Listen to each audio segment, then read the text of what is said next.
Every new day, we get a chance to set the record straight, a clean slate, the opportunity to choose greatness and to stop making excuses. Motivation is cheap, discipline is difficult, but discipline gets results. Your mindset matters. My name is Miles Biggs, and this is Relish the Journey. So today I'm going to tell you a little story, and bear with me, because at first you might be like, what the hell is this about, Miles? So hang in there. I promise there's a reason for this. So here's the story. A while back, I was cleaning out my garage. Okay, I was pulling my mower out and backing the car out, just getting all the stuff out of the garage. I was going to mow the yard and then do some cleaning. And I noticed something on the deck of my rotting lawnmower. It looked like a piece of mulch. And I picked up the piece of mulch and sniffed it, and it was not mulch. It was poop. Yep, it was poop. And so I'm thinking to myself, where the heck did this poop come from? It did not look like my dog's poop. Surely wasn't my toddler's poop, and it wasn't mine. So that left me with just a few options. And as I'm looking around, I notice a little face peeking out at me from behind a box just next to my mower. And as I kind of kicked something without thinking, he scurried. And so if I had any doubts about an animal being in the garage, they were now gone. There was, in fact, an animal in my garage. And so I start pulling more stuff out, and it turns out it's a possum. There is a possum in my garage, and he is, a nocturnal creature. This is the middle of the day. So as I'm moving things, he's finding every little nook and cranny to hide in. This little dude was like spreading himself out and down and tucking into stuff I didn't realize he could even fit into. It was pretty amazing, actually. And so he forced me to literally tear apart my entire garage. There could not be two things to one another. Everything had to be pulled out back from the wall. And so it was almost like playing a game of Minesweeper, right? It had all these different like mines or things in my garage.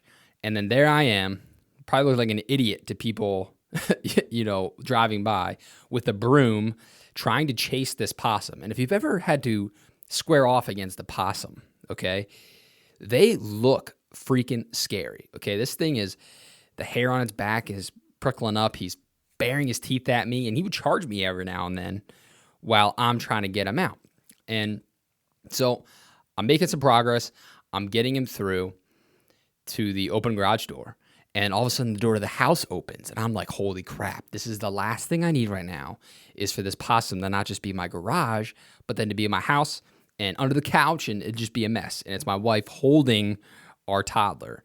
And quickly, I'm like, Claire, get back inside. There's a possum out here. And she, I think, cursed under her breath, slammed the door, and I'm back at it myself. So eventually, I get this possum out of the garage, and literally, it looks like I'm in a fencing match with this damn possum, okay? I'm being limber on my toes so I can juke and jab and get away from this thing, because those teeth are no joke, and I don't want to get rabies.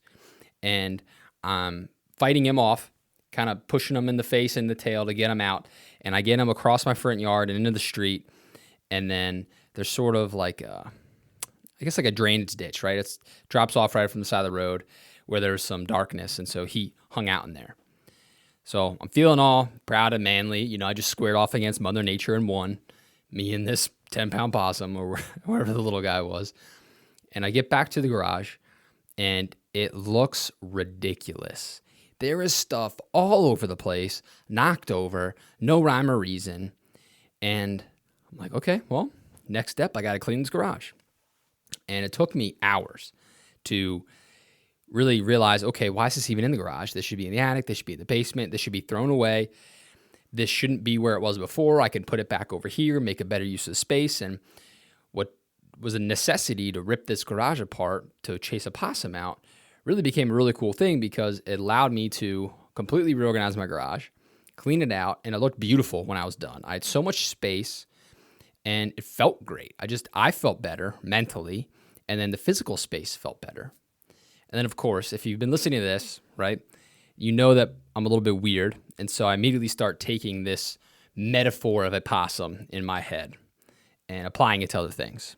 thinking to myself, okay, this was an actual possum in an actual garage, but where else in my life do I have little critters hiding and shitting everywhere, right? And I need to clean up my space and get those critters out, clear the shit out so I can reorganize and have a space that I feel good about, that I feel productive in, that I'm proud of. And so that's the challenge this week, okay? If you have a little possum in your garage, the challenge could be get it out. But for those of you that don't, think about your figurative possums. Where in your life do you have a stowaway? This could be a negative thought. It could be a toxic relationship. It could be any given number of things that are shitting all over your life and taking away from your happiness, right? Identify your possums and then start tearing apart your garages. Get all the stuff out in the open, itemize what you need, get rid of what you don't, and put it back together in a much better fashion. Possum-free and organized and something you can be proud of. So there you go. From a story about cleaning my garage to a challenge to clean up your life, go and chase your possums. That's all I have for you this week. As always, thank you all so much for listening. If you liked this episode, if you got a laugh, if you accepted the challenge, please share the episode with somebody else. And please tell me about it. Email me, Miles, MYLES, @rtjmedia.com. I love hearing from you. And until next time, as I always say, cheers.